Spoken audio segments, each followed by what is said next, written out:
Ladies and gentlemen, thank you very much for waiting. Let us now start the plenary session 6. In this plenary session, we are going to have the panel discussion on making the abolition of nuclear weapons as global agenda for sustainable future. Allow me to introduce the panelists. Ambassador Extraordinary in Plenipotentiary, Embassy of Jamaica, Her Excellency Ms. Shorna-Kay Richards. Professor of RECNA, Dr. HIKAWA Kazuko. Director of Association Katawara, Ms. TOKUDA Yuuki. And this session will be moderated by the Principal Director for Hiroshima Organization for Global Peace, Mr. SHIMADA Kunihiko. Those are going to be the 4 panelists for today. In this panel, Mr. SHIMADA is going to take the lead as a moderator. Please. Thank you very much. Just to proceed in English, but you can ask any questions in Japanese if you really wish to, but let me just proceed and moderate in English. But the first, I would like to pose the question to everybody in this room. What kind of world or everyday life will you want to live in year 2045? Please keep considering your own answer to this question during this session. With my case, actually, I'm representing the Hiroshima Organization for Global Peace, so-called the HOPE. But I myself also serving for the last 25 plus years, almost 30 years, as a peace mediator, the conflict mediator. So I do have a mixed feeling about this question. And especially whenever we talk about the peace, I have several different kinds of answers in my mind. But I would like to also pose that question again. What kind of world do we want to live in 2045? We want to have a very clear view in ourselves. In order to achieve such a world, my institution, Hiroshima Organization for Global Peace, poses with the strong belief, with the existence of the nuclear weapons on this planet, there will be no truly sustainable future. So that the HOPE, together with its partners, would like to propose to the world to eliminate or abolish the nuclear weapons by year 2045, the latest. So this is a proposal I would like to put on the table. In order to approach to that specific goal by 2045, HOPE try to approach it from the 3 different pillars. First 2 is kind of traditional ones. First one is, of course, whenever we talk about the nuclear issues, nuclear disarmament or abolition of the nuclear weapons, we easily come up with the idea this is a peace and security issue. Now peace and security is treated, also negotiated under the NPT. Second pillar would be humanitarian consequences of nuclear weapons. What if the nuclear weapon being used again? What could happen to the human body, to the planet? This issue is mainly treated or negotiated under TPNW, total prohibition of nuclear weapons. These issues help us to understand this issue from the 2 different worlds, peace and security, more political ones, diplomatic.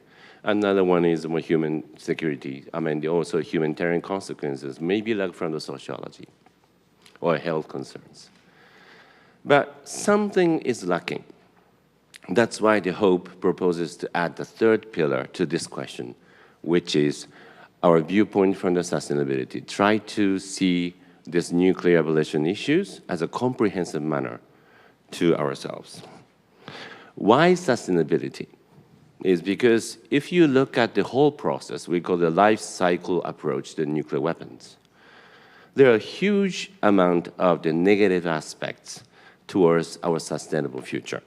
First of all, from the mining of the uranium core to the actual use of the nuclear weapons, I hope the last one would not happen ever. First stage, mining of the uranium core. We do have the severe health concerns by inhaling the powdery like a uranium. There's a public health concerns. Another one is by mining things, and also, of course, this cores and the stones needs to be washed. This also causes the water contamination, land and soil contamination hazards, and also once it is used, it will be given, provide us with the super negative impact on our climate system. This is also the heavy burden on the biodiversity as well. But when we talk about health hazard of the nuclear weapons use, or maybe developing nuclear weapons, we also need to look upon the importance of the gender matters, especially for the hazards, especially health hazards. If the women are exposed to the uranium core radiation, women are more affected negatively compared to the man in general. So that's why this nuclear issue also has very strong components of the gender aspects.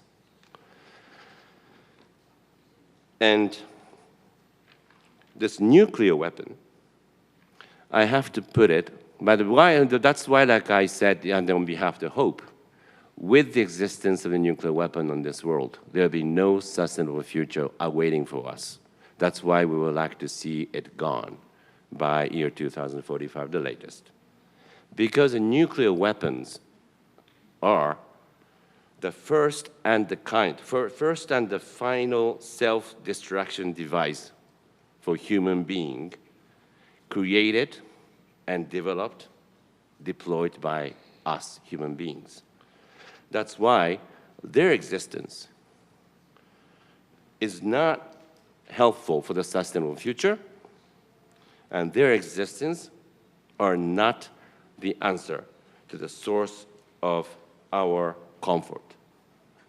In order to live peacefully and without any fear, we need to get rid of the nuclear weapons as soon as possible. This session says, even at this conference itself, for the global peace. But when I ask you the question to define what exactly peace means, I think everybody has a different way of interpreting or even putting the peace into your own words. Some session is mentioned, even like a Hiroshima, like a declaration that was adopted yesterday at the beginning of the meeting. This will be established upon mutual trust. And one session before this, or maybe two before this, the topic was, I think, a reconstruction in Hiroshima. The moderator mentioned the peace was depicted as kind of situation where no war or conflict exists. That was the traditional way. Currently, we can live in harmony and a coexistence within this planet. That's also another way of the peace. My own way to put in the peace is the everyday life, the situation, existence, daily lives, where we don't feel any fear for distinction or extinction. So in that sense, I would like to put it in the kind of a words, but this could be the source. This could be done immediately in a sentence, in a second, by use of the nuclear weapons. So I would like to put it by saying this one, that I would like to say the Hope would like to propose to have the comprehensive approach to these nuclear issues. From the peace and security, humanitarian consequences, that's quite negative, but the positive thing is how we can achieve the truly sustainable world by 2045. So with that question in mind, I would like to moderate this session. So the speech will end here. Maybe you feel like comfortable now because you don't have to keep listening to me. And then I will just, introduce our financial, but the fantastic, the panelists for today. First one is actually we have the Your Honor, the High Excellency, the Ambassador Richards from Jamaica. And we also have a Professor HIKAWA, and we do have the representative from the youth, who's actually the lead in the world in 2045, the Miss TOKUDA from the association Katawara. So we would like to hear from them, how we can just the approach to these nuclear issues and also sustainability issues from the comprehensive approach based on their own viewpoints and also the professional areas. So first of all, I would like to ask the Ambassador Richards to touch upon the couple of issues, including, for example, introduction of the background and contents of the Latin American and the Caribbean's nuclear-free zone, nuclear-free zone, which actually a very, I think, a groundbreaking and also quite innovative approach led by the your region, LAC. That's the first station. She will share some experiences. And then what made possible for the region to form the NFZ, the nuclear-free zones in the really this kind of world. And the third would be Jamaica's role, because she's from Jamaica and she has rich experiences. Jamaica's role in global and regional peace and security, as well as addressing humanitarian consequences of nuclear weapons and so on. And maybe the fourth one would be if you could also touch upon your active involvement in areas of peace and security, including because you yourself has been also serving as the chair of the United Nations Secretary General's Advisory Board on Disarmament Matters, ABDM. So if you could also share your views on your active involvement in areas of peace and security, disarmament, and sustainable development, and other relevant issues. So that's tons of issues, but if you could touch upon that. Thank you, Shimada-san. You've given me quite a bit of work here, so you'll be hearing my voice for a little while. I apologize for that. But just to say that it's a great honor to be here today. And the important issues that we have been discussing for the past 2 days could not be more urgent. And what is clear is that global efforts to secure a sustainable future cannot be business as usual. We need a paradigm shift, and I think that has been coming out of the discussions over the past 2 days. And we need to have the business community on board. And this is true whether we are tackling the issue of nuclear weapons, whether we are talking about climate change, whether we are talking about the abuse of scientific and technological innovation. Now, as a representative and a voice from a small island developing state in the global south, I must say it is an honor for me to be sharing this panel with my fellow panelists to look at the case for making nuclear weapons abolition part of the global agenda for a sustainable future. In doing so, it's not lost on me that Hiroshima is leading the way in bringing diverse voices and diverse perspectives to the table, including small island states like Jamaica, including women and youth, as we address this major issue for humanity.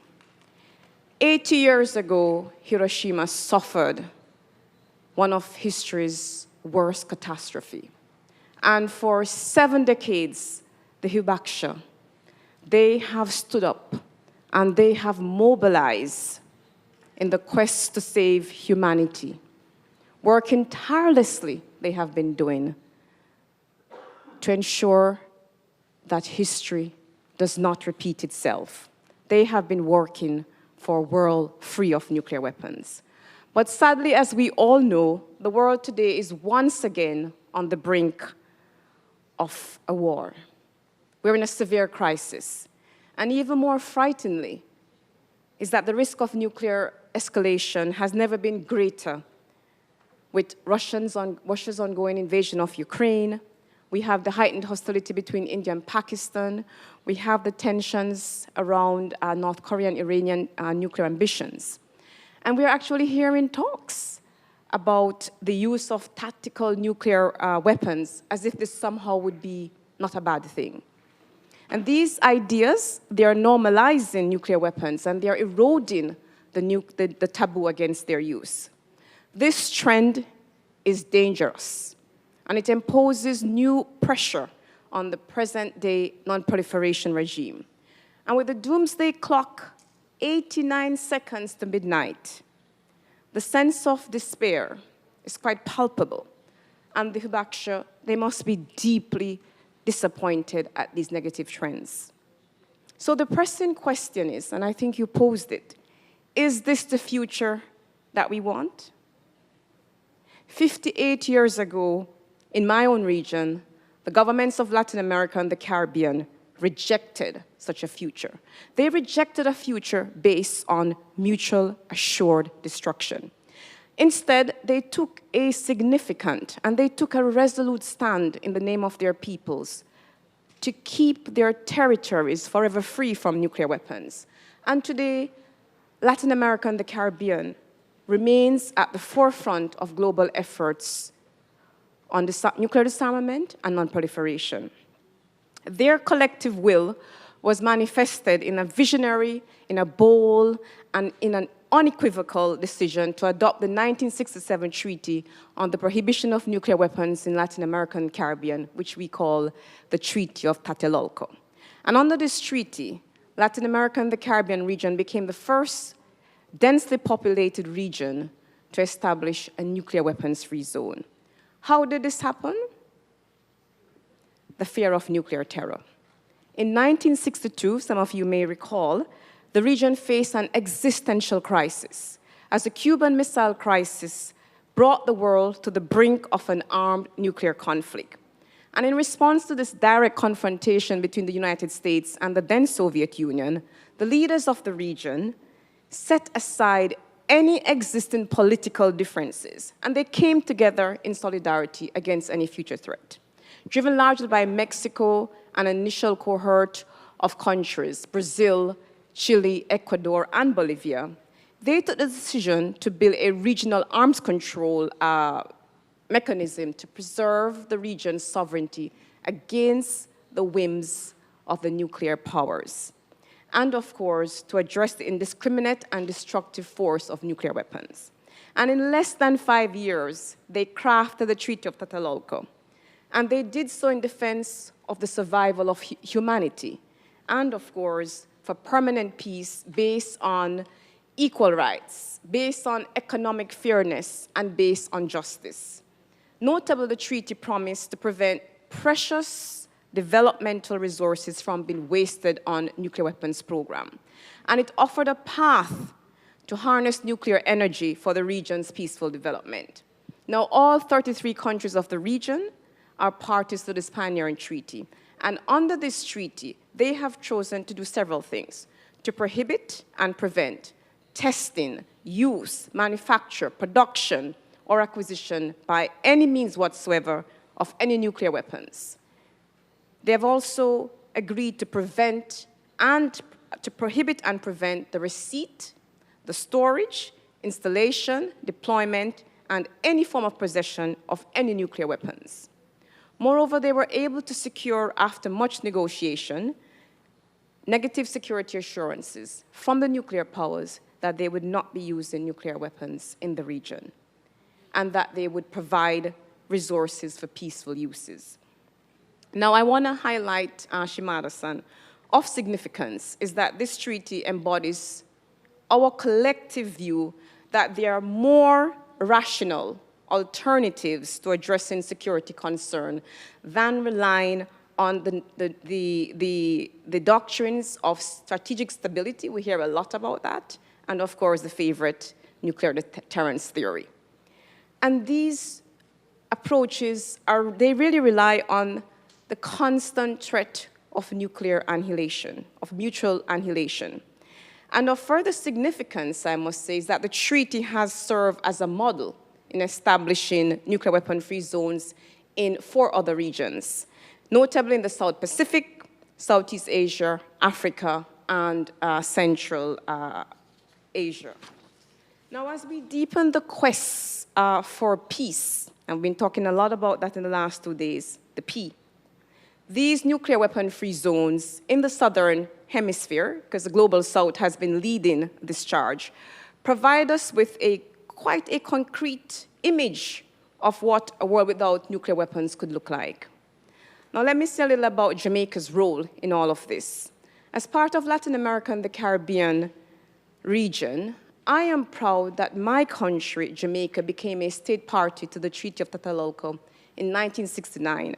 And we have been a very strong advocate of a world free of nuclear weapons. And perhaps some of you may be asking, what does a small island state like Jamaica have to do with nuclear weapons? And you're quite right in asking this question. You know, in Japan and around the world, Jamaica is known as the island paradise. We're known for reggae music. We're known for our Cool Runnings bobsleigh team. We're known, of course, for our fast sprinters like Usain Bolt, and you can see this at the Osaka Bampaku, of course. But Jamaica is that and more. We have been a constructive member of the international community, and we play a very active role on issues of peace, security, and development. We were at the forefront of the anti-apartheid struggle in the United Nations, Law of the Sea Convention, and of course, human rights. So there are some of you who may be aware that Jamaica is located right next to Cuba. And so there's a historical connection. In 1962, the Cuban Missile Crisis was on the doorstep of Jamaica. And that was the year that Jamaica became independent. And having gained our independence and responsibility for our foreign policy, we took the decision at the United Nations in our very first speech to be assertive in calling attention to the terror of nuclear weapons. And we questioned the logic of the uneasy balance of terror between opposing nuclear weapons. And we have, since that time, we have been supporting engagements around a shift in the debate on nuclear weapons, to move the debate from only on security considerations to the humanitarian consequences and to the environmental impact. And this paradigm shift is very much aligns with Jamaica's long-standing advocacy for a holistic approach that recognizes fully the intrinsic link between security, peace, and development. That's our view.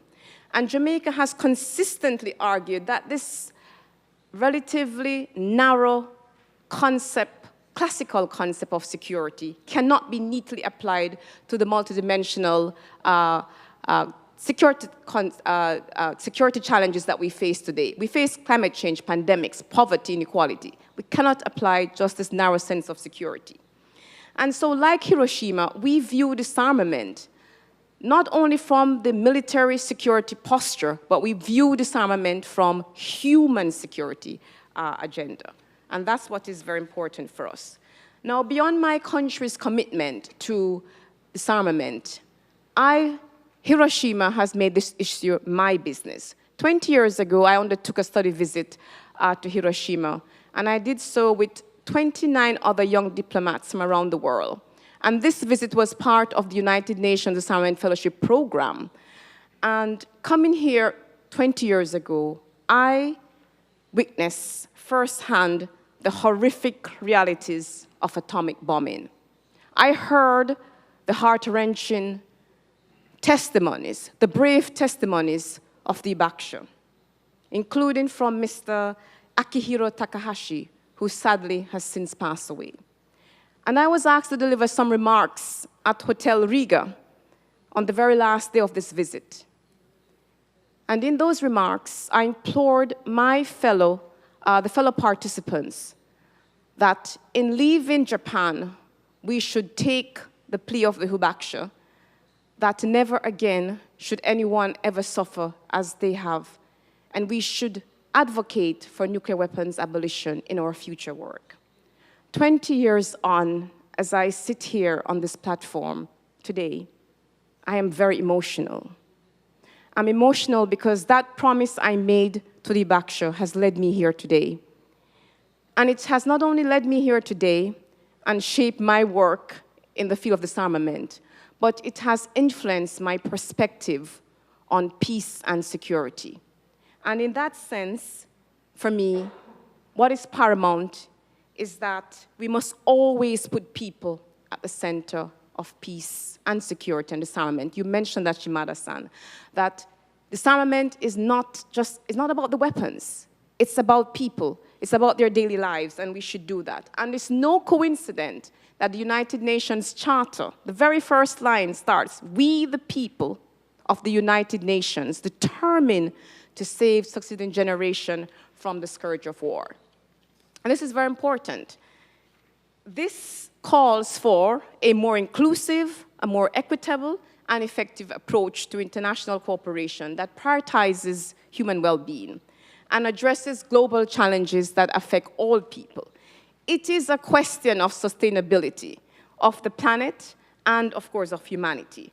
And the time has come for us to recognize and to also operationalize the link between nuclear disarmament and other global issues.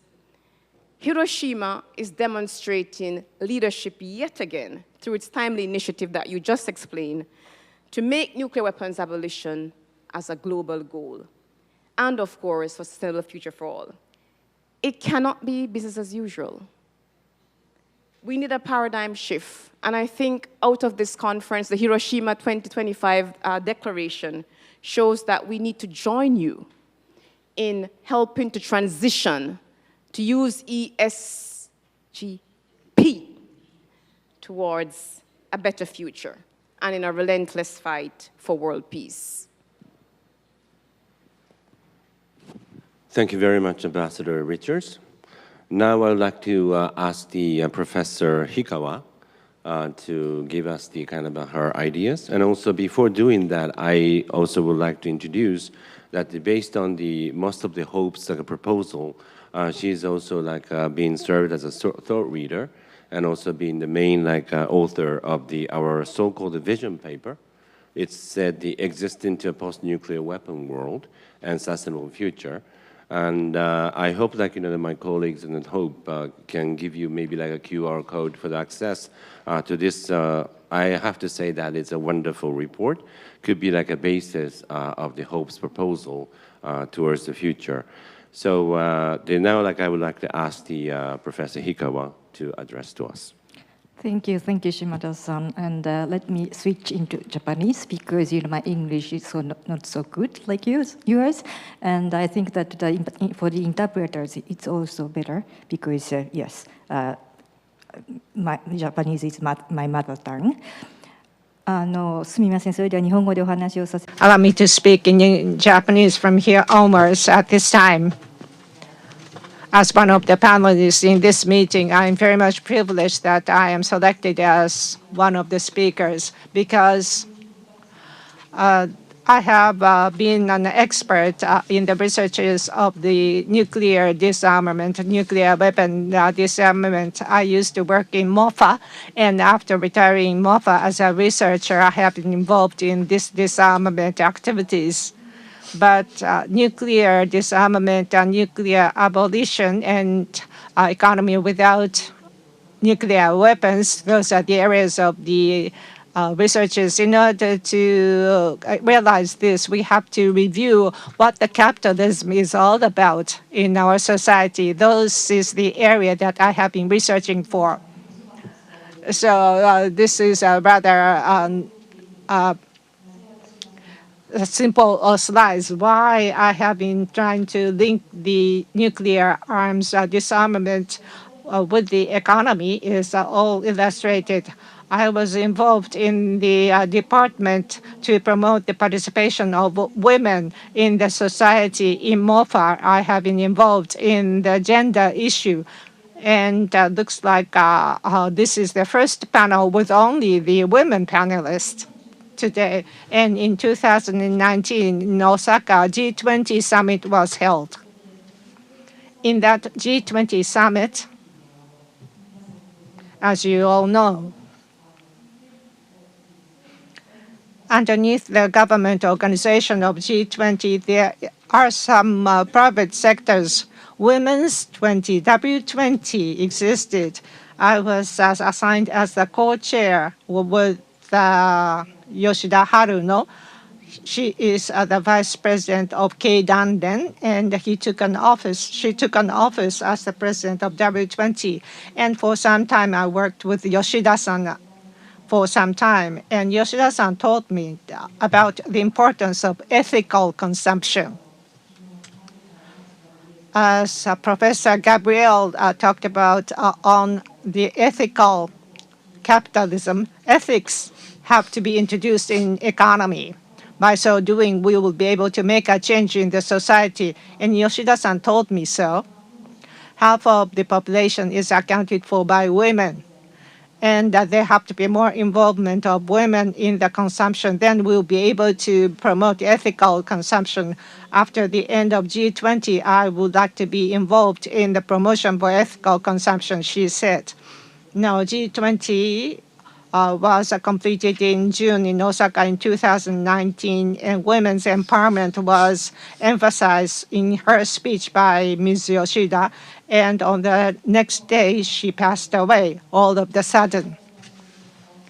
I had been involved in the work together with this. So with this as a very strong will of Ms. Yoshida, we have created the committee commemorating Ms. Yoshida. Every year we have been holding the various events. As a group, I was in charge of ethical consumption. I started to give the thoughts to the ethical consumption. This is a new trial for me. There was a barrier for me indeed. People think it is necessary to have a good ethics whenever you consume something, but ethical ones are very expensive. For example, there are women who are engaged in the child bearing, very busy in bearing the children, and everything related to the babies are so expensive and they cannot afford, they said. And finally, in 2020, we were hit by COVID in the midst of the pandemic. The General Assembly took place in United Nations on hybrid. And it so happens they celebrated 75th anniversary. And in that 75th anniversary, they created the video, Nations United, in the United Nations. This is the 30 minutes video. There was a subtitle in Japanese. And Secretary General Guterres suggested, come to think about 2020 after the start of the COVID and pandemic. This is the world which was not imagined at all. And the climate changes are progressing, and there has been the destruction of the environment. And there is the racism issue still remaining. In that video, Mr. Guterres said, the path we have been through in the past has faced with the impasse. We have to be aware that we need to give the dramatic change in the way we do. So I have been reading Mr. Saito's books and capitalism books, as well as Professor Gabriel's book. Yes, come to think of it, we do have a lot of issues, but if we continue to hang on to the conventional wisdom, we are not able to have the breakthrough. And I have been involved in the nuclear disarmament in the past 20 years, and we have been repeating the same thing and the same stories. Similar stuff. The longer you are involved in this, the same philosophy and the same ideas you share. Probably we need to come back to zero and the starting point. We have to review what we had done have been the good one. By creating the international law, okay, is it possible to get rid of the nuclear weapons after NPT was enacted?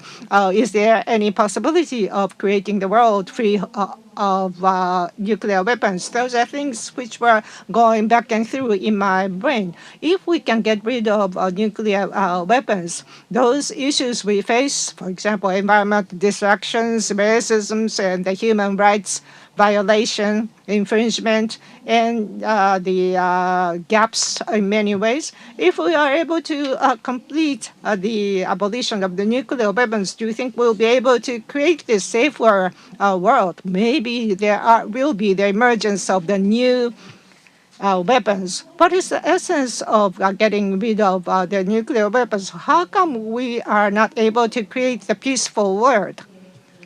Those are the things I had in my mind. And after the pandemic, after 2020, the globe, planet, the sustainability in the planet is in danger.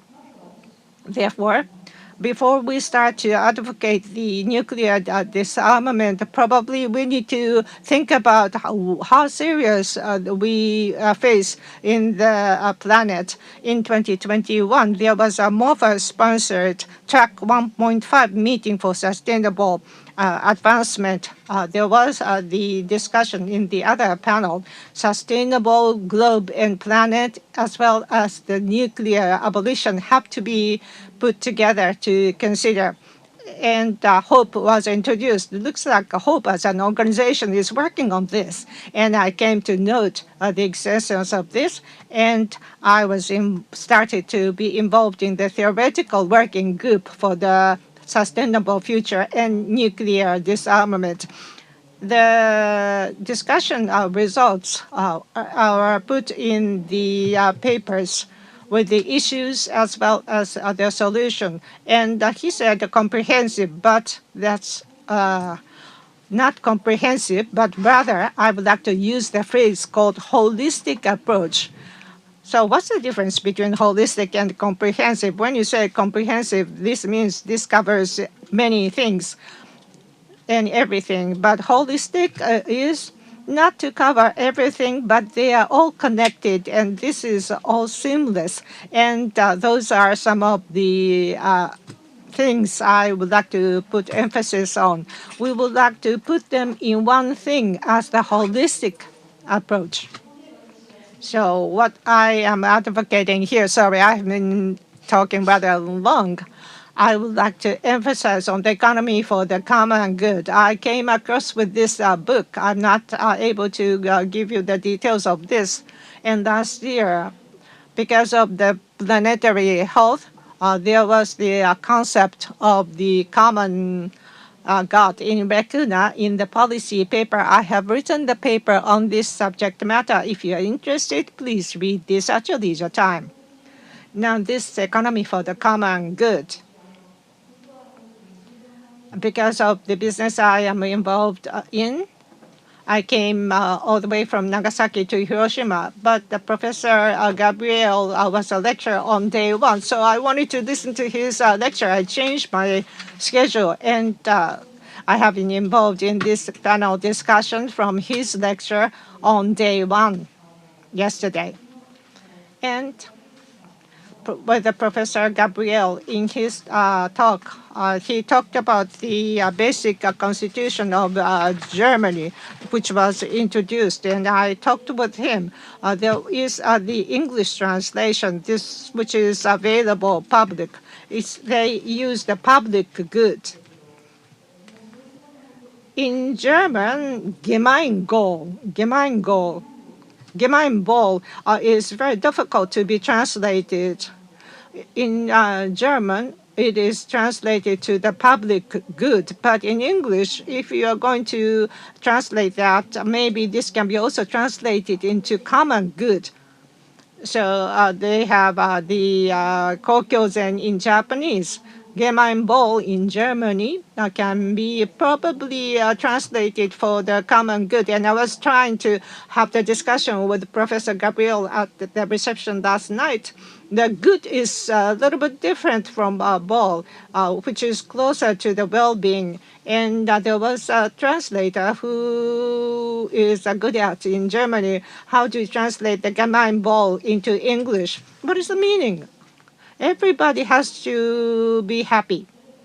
The goal, suppose if you have the very nice onsen, the hot spring water, that's the comfortable feeling you can feel. That's what they call the Gemeinwohl. Christian Felber advocated this concept economy for the common good. Our economy is not to seek for the profit. Indeed, gemein good, that's the seek and search for the common good. As I have written here, from the competition to the collaboration. As Professor Gabriel suggested, there has to be the collaboration and cooperation. Of course, we are not denying the competition, but in order to seek for the profit, no, it's not for your own profit. That's for common good. And yesterday, I come across with the new word ESGNP. Peace. How are you going to make the measurement of the peace? What is the indicator of making the measurement of peace? In this Christian Felber's economy for the common good, not only the concept, there are indicators which can realize such concept. There are also tools available, meaning there is the common good balance sheet. I think somebody in the last panel talked about the balance sheet. How are you going to make the measurement? And as is suggested in his book, it is not a financial statement. This is to make the measurement of the common good by way of the balance sheet, not only for the businesses. In ESGP, there was the academia and local authorities. If they are engaged in any kind of financial activities, they are able to come up with such common good balance sheet by the introduction of the common good balance sheet. Not the concept itself, but there should be the transformation in the actions. Probably just saying is not going to be enough for you to have the good understanding.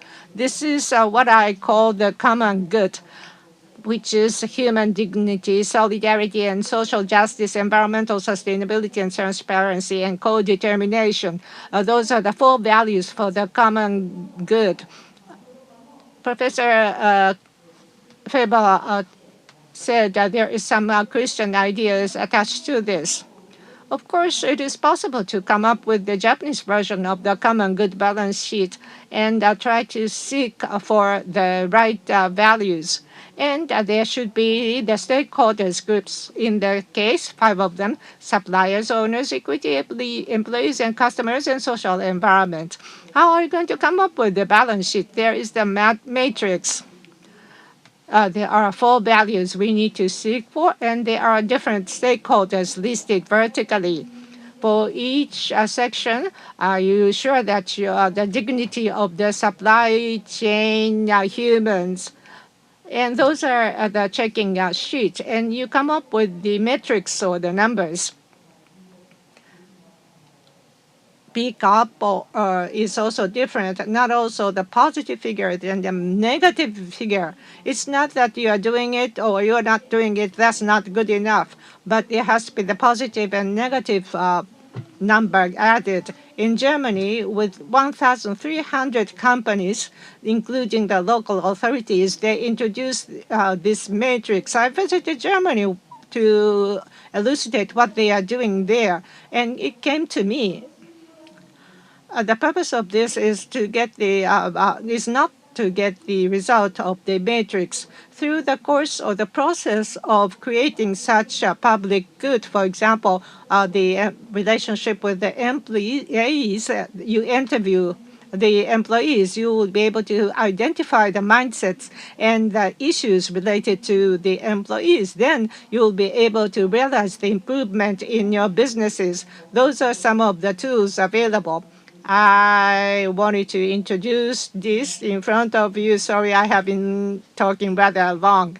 Thank you for listening. Thank you very much, Professor Hikawa, for the very holistic the discussions regarding the nuclear disarmament and sustainability. And now I would like to ask Ms. Tokuda, Yuuki Tokuda, to provide us with her views, especially from the viewpoint of youth, but at the same time, you're also representative from the association Katawara. So if you could also touch upon the youth perspectives towards this issue, but at the same time also I've heard you are also one of the experts on talking about the gender issues in relation to this matter. So you have the floor now. So thank you so much for inviting me, such an excellent panel as a panelist. And So I would like to switch to Japanese. Thank you very much for the kind introduction. I am with an association called the Katawara, and I'm engaging in activities related to abolition of nuclear weapons. I'm also a in the graduate school, studying how best to take effective measures towards abolition of nuclear weapons. So, as was mentioned, I basically would like to speak from two perspectives related to nuclear weapons.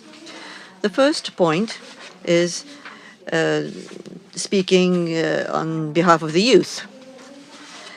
We collaborate with various youth organizations to look into the mindset of the young people from the teens to about 30 in age. And I would like to share with you some figures. First of all, the center is the proportion of youth saying they don't have any hope in society, 56.5%, the middle. I thought it was much more, actually, because now that we are living in a very uncertain age, I assumed that many young people had more anxieties as to what is going to happen to their future because the seniority system in employment is no longer in place, and they have less clear idea of how their professional career might develop. But on the right, 92.9% answer that they would like to contribute somewhat in making the societies better. And so I felt a sort of a potential here because many people wanted to contribute to the society. In the past 2 days in this forum, when I was listening to the panelists, they said that they wanted to see how they could contribute towards a peace through their business activities, and I was much inspired and encouraged by what they had to say. So business may be one way of making the contribution, and especially for the young people, they tend to place importance on the contribution towards alleviation of the climate change. But when it comes to nuclear weapons, that perhaps is still a challenging subject for them. And for me, I was born in Tokyo, and I came to be involved in this topic when I came to Hiroshima when I was a senior high school student and listened to the experience of hibakusha. And it was 2 years after I engaged in these activities that I learned about the experience of hibakusha directly, listening to them. And I listened them saying that they had a hard time making this a global issue because hibakusha would give testimonies to many young people, but the hibakusha said that it was for the first time seeing someone actually taking action, trying to get rid of nuclear weapons, as much as he has spoken to thousands of people and young people. So the question is, what are the actions that could be taken? But in looking towards the future, for many young people, the issues involving nuclear weapons was not in their vision of the future. In other words, up at the latest in 2045, trying to get rid of the nuclear weapons and what things can be done towards that end needs to be brought back to the consciousness of the young people as something that they would have to engage in. Now, especially among the young people, why is it that they have not taken up this topic so seriously in the past? Perhaps they didn't really know the ways to become engaged. And as Dr. Hikawa mentioned, even though there are laws in place or international law in place or treaties in place, still we are not getting rid of nuclear weapons. But still, the testimonies given by hibakusha and the goal that we set for us individually, trying to get rid of nuclear weapons, we still need to keep up with the activities so that it will not be forgotten as a very important global challenge. And apart from NPT, we need to have a greater fora to discuss this issue widely and seriously. So, as was written in the Hiroshima Declaration, last year, the Summit of the Future was held at the UN, and the Pact for the Future was adopted as a consensus document. And of course, one of the goals was to create a world without nuclear weapons. We have tried to foster international collaboration on this point, and of course, getting rid of nuclear weapons requires many years, probably, and we cannot just rely on certain actors to come up with the ultimate solution. But this might be one way of doing our bit in contributing towards this end. Point number 2.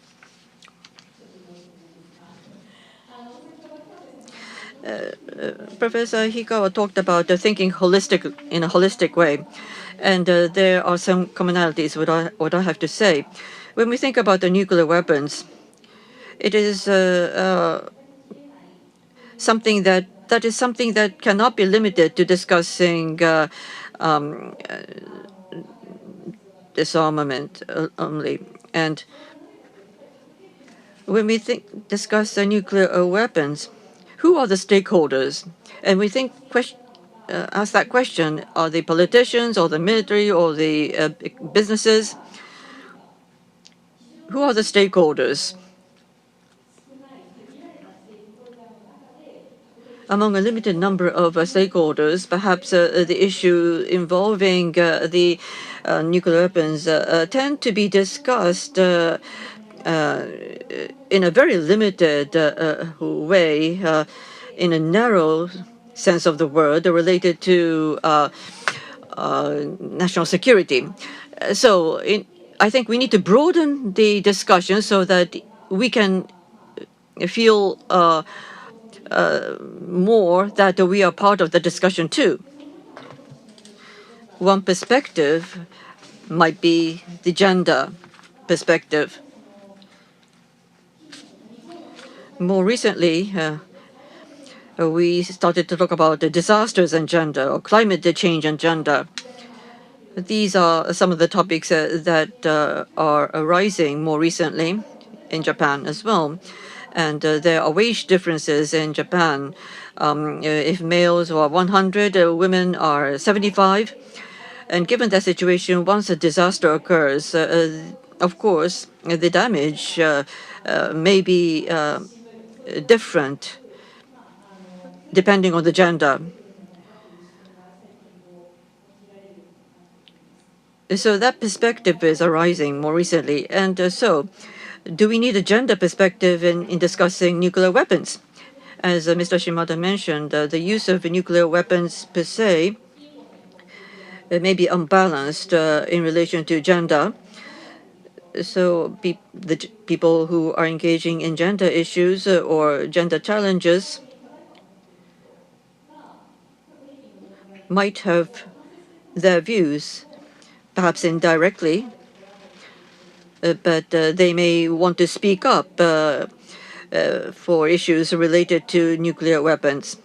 And compared with the climate change, the debate involving nuclear weapons as such may be rather limited. So we need to increase the number of people who can speak up on this subject more holistically.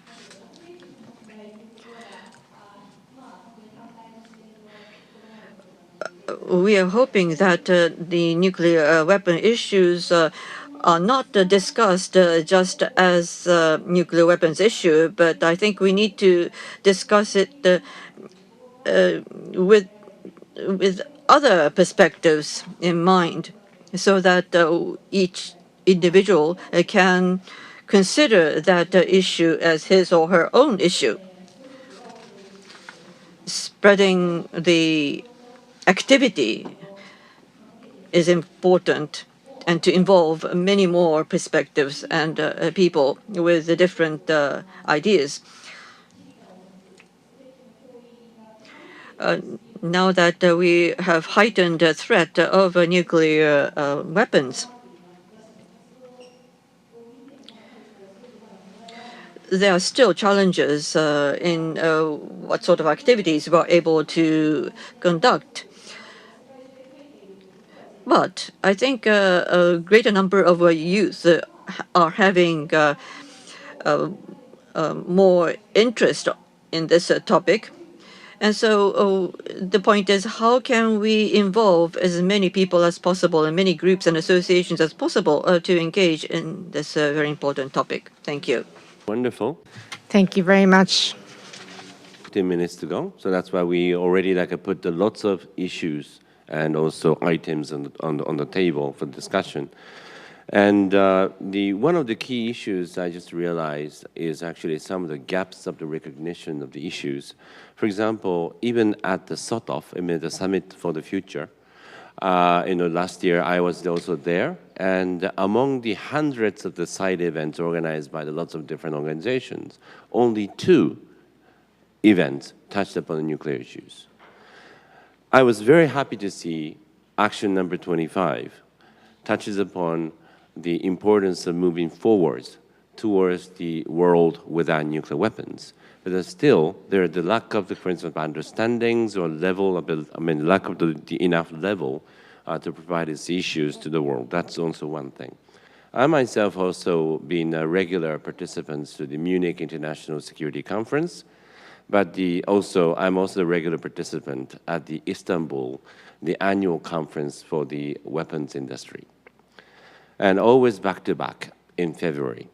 So while people and also the kind of ministers and also political leaders talk about importance in the peace and security and how we can just make the world a better place or more like a comfortable place to live in, next week, the following week, there's also lots of the different business people from the weapons industry. They said this providing more sophisticated weapons provide us with the more peaceful world.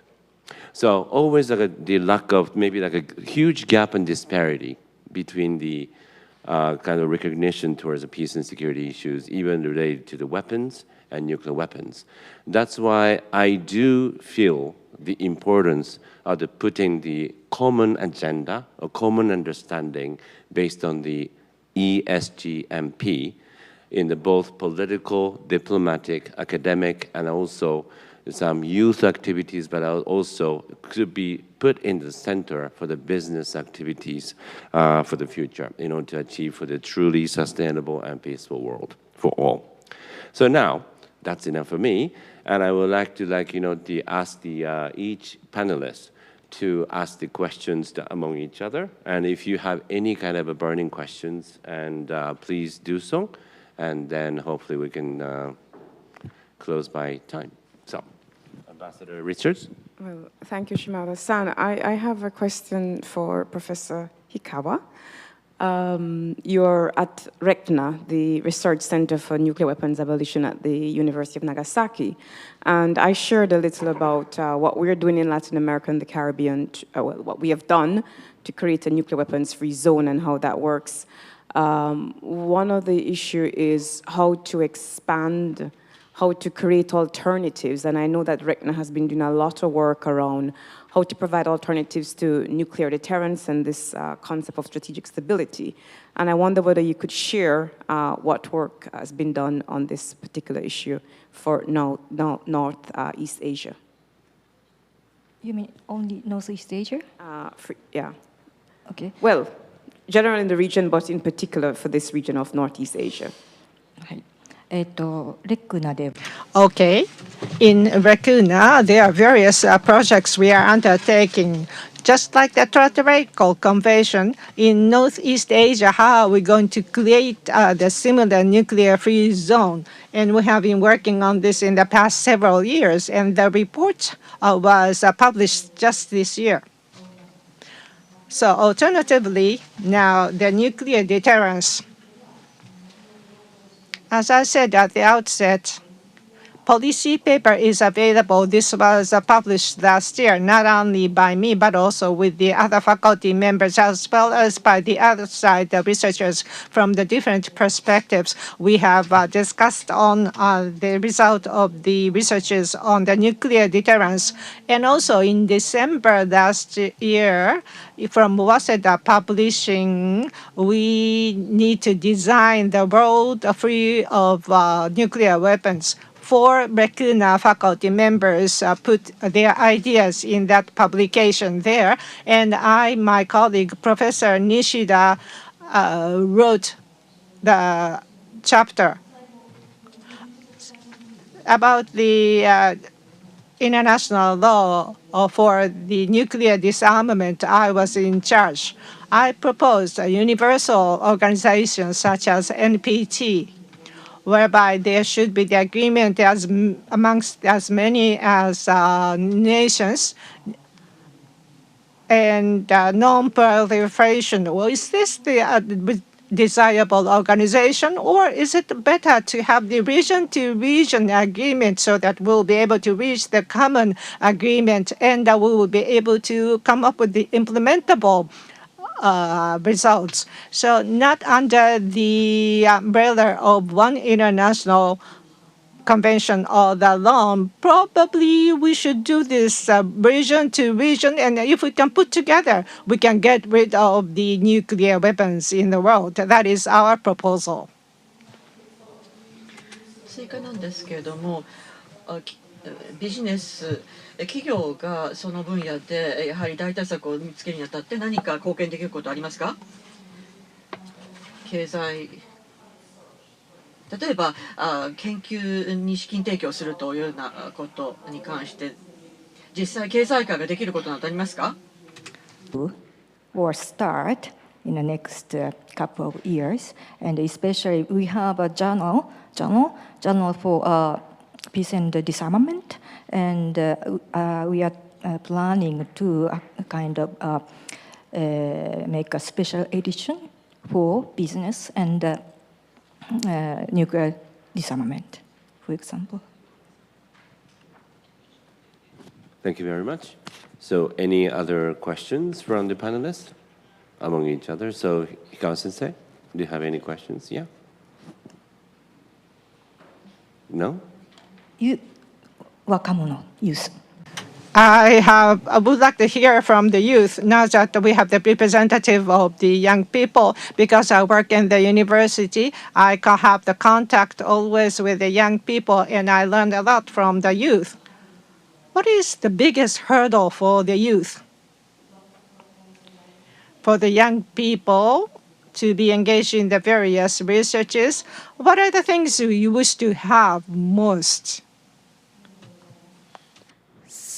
Thank you for the question.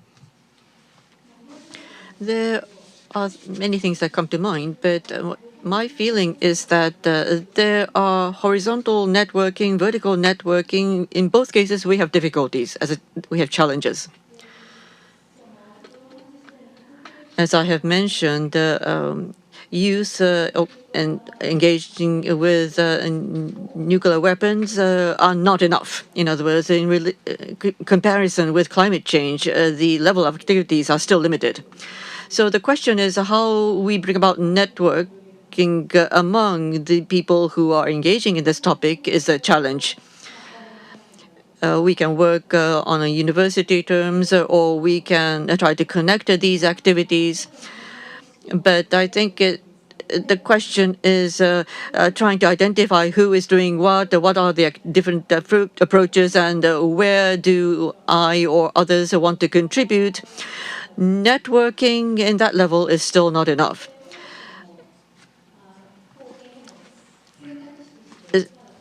We are not at the level where we are able to present that as an option for giving the contribution personally.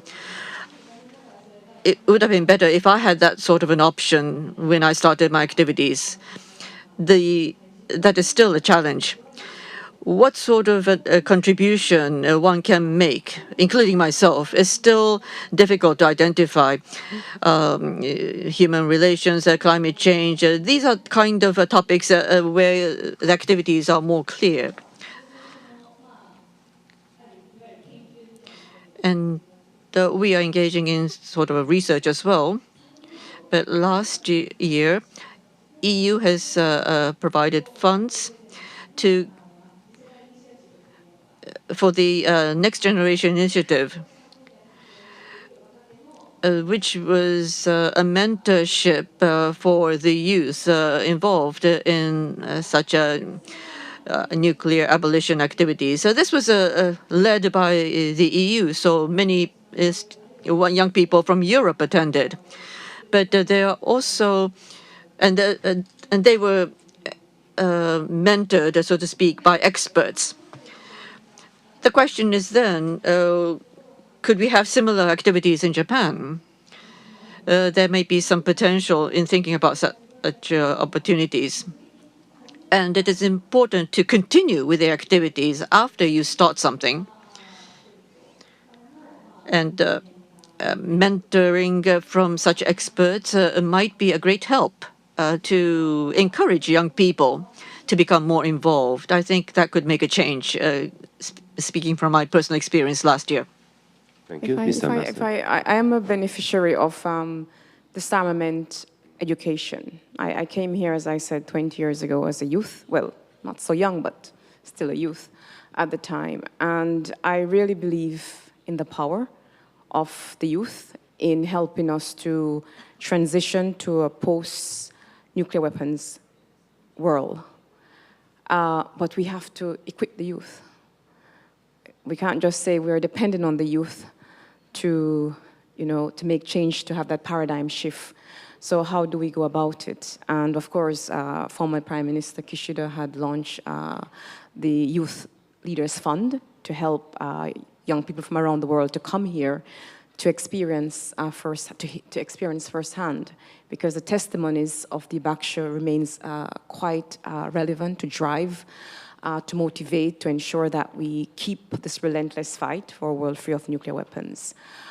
So your organization is mobilizing, institutionalizing, and how can the business sector help to support what you're doing in terms of public awareness? Because of course, part of the youth education, the disarmament education, is help to mobilize, to develop public awareness. And I think there are several gaps in this area, not only here in Japan, but globally, in the global south.